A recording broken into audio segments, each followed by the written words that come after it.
everyone. Welcome back. I will be giving the February topic analysis for Champion Briefs. My name is Sarah Catherine. I'm really excited to be breaking down the topic with you today. So just a quick kind of statement about what we're going to be doing today.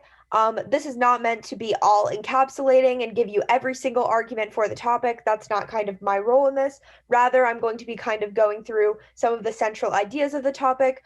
So you should use this video as a jumping off place for forming arguments that you think are interesting or doing further research into the topic, rather as an end all be all of what the topic is going to look like. Because I, don't have a magic ball in front of me and cannot predict that. But regardless, let's go ahead and get into it. If you are unaware, the topic for this month is resolved. On balance, the benefits of urbanization in West Africa outweigh the harms. The first thing that we should notice off the bat is that this is a value resolution. So, for example, the other types of resolutions that we've had this year are considered what's called a policy resolution. So when we talked about Medicare for All, we talked about it in terms of, oh, we're either going to remain in the status quo or we're going to pass this policy. The same is true for the topic we just debated in January about domestic surveillance with the NSA. Either we continue domestic surveillance or we stop it. This topic functions very differently, where it's rather analyzing a specific set of circumstances or a specific historical event that has happened and kind of concluding whether that was on net positive or negative. So, for example, on this topic, there's no debate over whether urbanization happened or not. We're not putting on our magical policymaker hats and deciding whether we should change something or keep it the same. We're rather analyzing from a place of hindsight, or from where we are now, whether something was positive or negative in the past. So that's kind of a jumping off point for the resolution to realize about it. One thing that I think is kind of challenging about value resolutions is that oftentimes on these, you see less of kind of contradictory arguments from either side. So, for example, on the topic we just debated, there might be, some argument on the AF saying, the NSA is really effective at stopping terrorists. And there might be some argument on the neg saying that the NSA is totally ineffective and a waste of time. Those are directly contradicting points that cannot kind of exist at the same time. Like, they cannot both be true. But rather, on a value resolution, you can often have two arguments that are both true. So the AF could run an argument saying, for example, that urbanization has provided a lot of jobs and been really good for the economy. And the neg can make an argument to say that urbanization has also increased poverty. Both of those arguments can be true at the same time. It's rather a debate of which one is more significant, or whether the benefits outweigh the harms. So you should rather go into the debate kind of not in the frame of mind of, oh, I have to prove all of my opponent's points wrong, but rather I have to show that my points in the round are going to be more significant to kind of sway the balance of the debate to whether urbanization has been more beneficial or more harmful on net over time.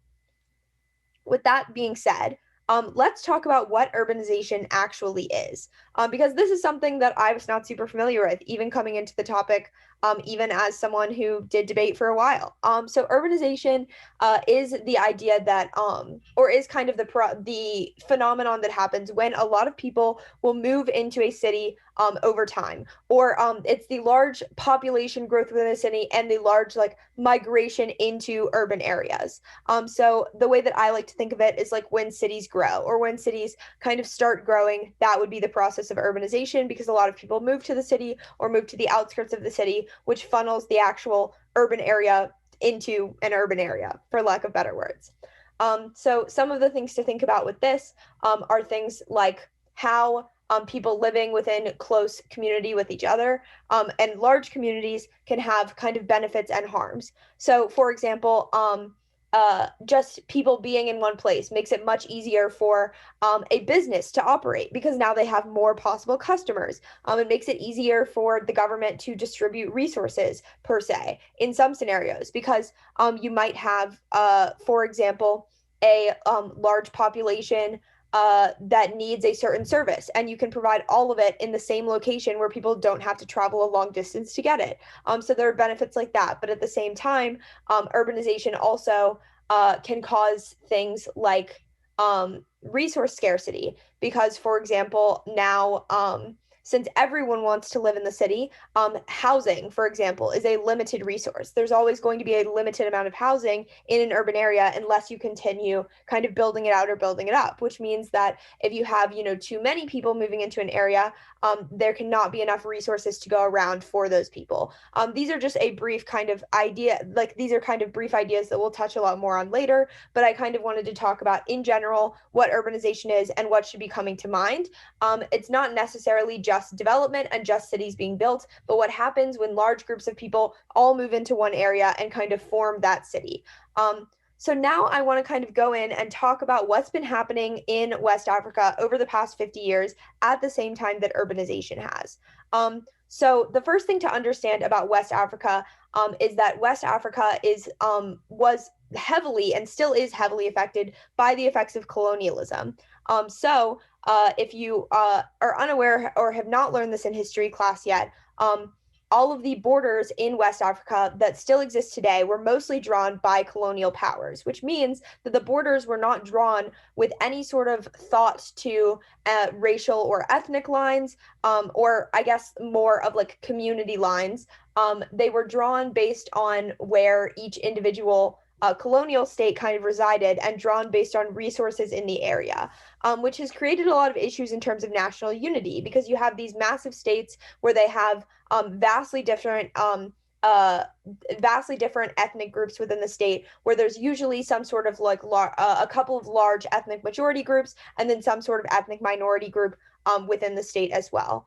Meaning that there's a lot of conflict over national unity because the groups tend to ally themselves rather on ethnic lines or on ethnic lines instead of on sort of a national line, which means that they more advocate for the policies and support the policies, support leaders from their specific group rather than from the country as a whole, which, as you can imagine, makes governing very difficult because now you're trying to set up some sort of either representative or other type of government that's supposed to make a decision for a collective group of people when that group of people often has very little in common in terms of where they live, in terms of cultural practices, or in terms of just like what they want out of policies.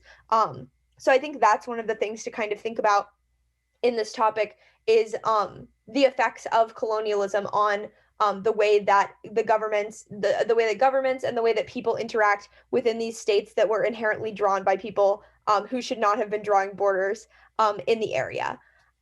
Furthermore, another issue to talk about is the economic struggles faced by West Africa. So one of the first things to think about is how trade policies have affected a lot of nations who ended up developing or becoming like an international market a lot later than a lot of Western nations. So for example, the US was much more prominent on the national market because they took part in the, resource extraction or the first, major international like sales happening from West Africa were because of colonialism. And since then, trade policies have largely benefited countries like America, countries like China, large countries who produce a lot of goods, largely get leverage in drawing up a lot of trade policies at the expense of a lot of low income nations who are not able to kind of bargain for better trade, better kind of trade guidelines, trade rates. That was the word. And so that's definitely something to think about. So, for example, in their trade policies, that means that West African countries are often paying higher amounts for the goods that they're bringing into their country and not getting paid fairly enough for the goods that they're exporting because the trade policies are not always in their favor. And that has a lot of impact on the amount of revenue and the like economic kind of stability of the country, because not only were a lot of the economies specifically developed in colonial times to be beneficial to Western nations, producing things that Western nations wanted, specifically literally like using labor and using all of the resources literally just to benefit the international market rather than developing very strong domestic markets. And so that is still a remnant now, where not only is the economy very dependent on some like any sort of international influence by kind of the influences of colonialism and like neoliberalism as well, but also you see this kind of need for, or this kind of imbalance between the amount of work a country is putting in, and the expenses and the revenue that they're able to like gain from that. So I think that's definitely something to think about with regards to the economic aspects of this topic. The next thing to think about is the national debt. So a lot of this topic revolves around resources, which we'll talk about more in detail in a second. But for example, every country needs to spend a certain amount of money to help their people, to be able to build things like hospitals, to be able to provide essential services to people, to be able to help the poor. Every country, regardless of to what extent they're able to provide those services, has to kind of be able to cushion people who are the most vulnerable. But for example, the US, whenever we go into a recession, we pass a massive stimulus package to help out anyone who's lost their job. We've seen this in the aftermath of the COVID pandemic, as well as any other time we've hit a recession. But other countries like countries in West Africa are unable to actually do that to the same extent. The reason why this is true is because they have a whole different financing structure than the US does. So the US, for example, will sell bonds at sort of a low rate, but they're seen as a very stable investment because the US has a very low risk of defaulting on its debt, of going into some sort of like turmoil and not being able to pay back its investors. So people will invest and get like little amounts of money over time and feel good about that. Rather, other countries, specifically similar countries to countries in West Africa, have a different structure where they pay very high interest rates because they need to attract investors, because investors don't have the same amount of confidence when investing in the debt in West Africa that they do, or in countries in West Africa that they do in the United States. So a lot of countries in West Africa have very high interest rates and thus have a lot to pay off when their debt goes high. What that also means is that when their debt goes high, more and more investors are afraid that they're not going to be able to pay it off. So people kind of flee their markets and go elsewhere, which means that debt is a lot more of a like hot topic in countries in West Africa and in other lower income countries than it is in the US. So they're kind of tied not only in being able to attract resources through like investors in the first place, but also not being able to spend as highly into their debt or accumulate as much debt because of the fear from investors that they will not be able to pay it off. The last thing to notice about West Africa is the vast amount of untapped natural resources that it contains. So a lot of resources include like minerals, oil, stuff like that, which are in different, mostly in like rural regions of West Africa. For example, there's a huge like oil resource within the Niger Delta in Nigeria. And there are a lot of natural resources that are becoming a larger part of the economy. Specifically, a lot of countries will kind of use those resources that are very like I guess needed or like wanted by international and domestic markets to grow their economy to a certain extent, which causes a lot of conflict over those resources and who gets the benefits of those resources. That's also something that I talked about in my topic analysis because I took a class and actually wrote a paper about conflict over resources in Nigeria. So definitely something to kind of check out if you have time. So let's kind of talk a little bit more about the context of this topic and why interpreting it correctly is important for the round, now that we've kind of touched on some of the issues that West Africa faces. Before we do that really quickly, I just want to very quickly highlight that by highlighting some of the issues West Africa faces, I am not necessarily meaning to say that West Africa has only faced issues, because there has been a lot of prosperity coming from kind of urban centers within West Africa. And I think oftentimes on topics, we kind of see a singular view of low income countries as being like in need of help or having all of these issues. That's kind of the narrative painted in the West. So I would also encourage you to look into some of the successes. I'm more painting these issues as a way to frame the topic. I guess a disclaimer. So let's talk very briefly about kind of why interpreting this topic is very correct. Or why interpreting this topic correctly is very important to it. So what's important about this topic is to interpret things within context. So for example, a lot of the studies that you'll read, a lot of things that you'll read will say, oh, over the past 50 years, we have seen this specific trend. And you might think, oh, that means urbanization is good or bad. But the other thing to consider is that you're also comparing this scenario to a world in which urbanization may not have happened. So even if poverty has increased over the past 50 years due to urbanization, you could make some argument saying that absent urbanization, poverty would have increased more. So don't necessarily read into studies and say, oh, this bad thing has happened, that means urbanization is bad, because you could make the argument and say that more bad things could have happened absent urbanization. Um, Awesome. So let's talk about one of the fundamental ideas of the topic to kind of wrap up this video topic analysis, and that is resource distribution and creation. I think that this is kind of the central idea of the topic when talking about urbanization. The central idea here is that every government has, especially for low income countries, has a limited amount of resources. And they have to find some sort of way to distribute it to the people, which means that urbanization can kind of lend itself to a lot of very helpful mechanisms where they can kind of build infrastructure in one place, build energy infrastructure, build hospitals, build things that people need in one place. Businesses can set up and provide economic opportunities in one place, and people from all over can come to that place and take part in those activities. So that's one of the benefits of urbanization, is that when people are in closer proximity, it's much easier to cater to that group of people. Because when you build a hospital in an urban area, you necessarily have more patients than when you build it in a rural area where people from all over have to travel a long distance to get to it.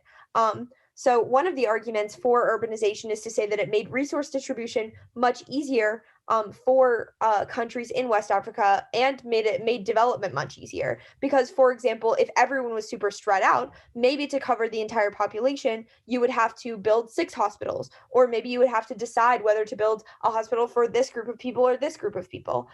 But rather in an urban area, you can build one that kind of serves everyone. So that's kind of one of the central ideas behind urbanization. And I think that that kind of goes through like multiple facets of the topic with regards to resource distribution. It goes through kind of the economic benefits of urbanization, as well as kind of the social benefits, and kind of the ability for people to pull themselves out of poverty is in many ways reliant on the infrastructure that they're actually able to access. Um, but conversely, that has also meant that a lot of the resources have been either, for example, concentrated specifically in urban areas, which means that resources might be extracted from rural areas and only used in urban areas. Something that, again, that I talk about a lot in my topic analysis is kind of this like disproportionate impact of resources, where the area that resources are being taken from is not always the area who is receiving the benefits from the resources. Additionally, I think that we can also talk about the kind of rural poverty versus urban poverty, which means that even if we're concentrating resources in urban areas, that means that the resources are not going to rural areas that might be more desperate or more in need of those resources. And so that's definitely also something to think about, is how I think this topic kind of really revolves around how resource distribution necessarily trades off between using resources one place, using resources another place, and how urbanization has kind of affected that decision-making calculus. Um, but I think another thing that I briefly want to touch on before we kind of wrap up, that's kind of the central idea that I wanted to talk about in this, besides kind of breaking down some of the surrounding context, is kind of questions to leave you with. So I think one of the things that's central to this topic that a lot of people will be running as an argument is the idea that urbanization was very central to the idea of development in West Africa. That absent urbanization, development would have been much harder. It would have been much harder to develop any sort of national economy, besides, between some, different communities who were able to kind of trade with each other. But I think one of the questions to think about on this topic is, could development have happened absent urbanization? Could we still have seen resources being used and different people becoming profitable, businesses thriving, absent this like massive move into one area? Because I think that that could kind of break down a lot of the assumptions that we make about the topic, which is that urbanization has led to, the negatives and the positives of development. So analyzing how that development would have taken place, or if it would have taken place absent urbanization, will be super valuable for your analysis of the topic. The other thing I briefly want to talk about at the very end of this is what absent urbanization even means. I know I've mentioned it a couple of times, but it's also something to kind of think about. Does, absent urbanization necessarily mean that we might have, a few small cities rather than, a huge city like Lagos in Nigeria? Would we kind of see just the same small rural communities who are kind of able to support each other and able to support their poor.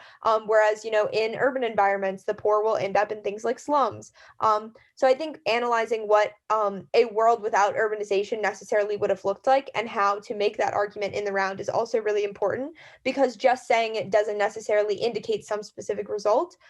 And I think also we could say that, urbanization happening to a lesser extent could have been a positive or negative as well. So at the end of the day, the way to think about this topic is kind of the things that happened following urbanization. Rather than just focusing around development, I would focus specifically on things that having a large population in one area can do that are positive and negative. Thinking about kind of the limited resources and how resource distribution has affected a lot of things can be really helpful. I go more into detail on some of the arguments on the topic in my topic analysis, and I hope you found this helpful in kind of breaking down the surrounding context of the topic and providing kind of a jumping off point in terms of the research that I hope you do. But regardless, I hope this was really helpful, and I hope you have a great month. Thank you so much for watching.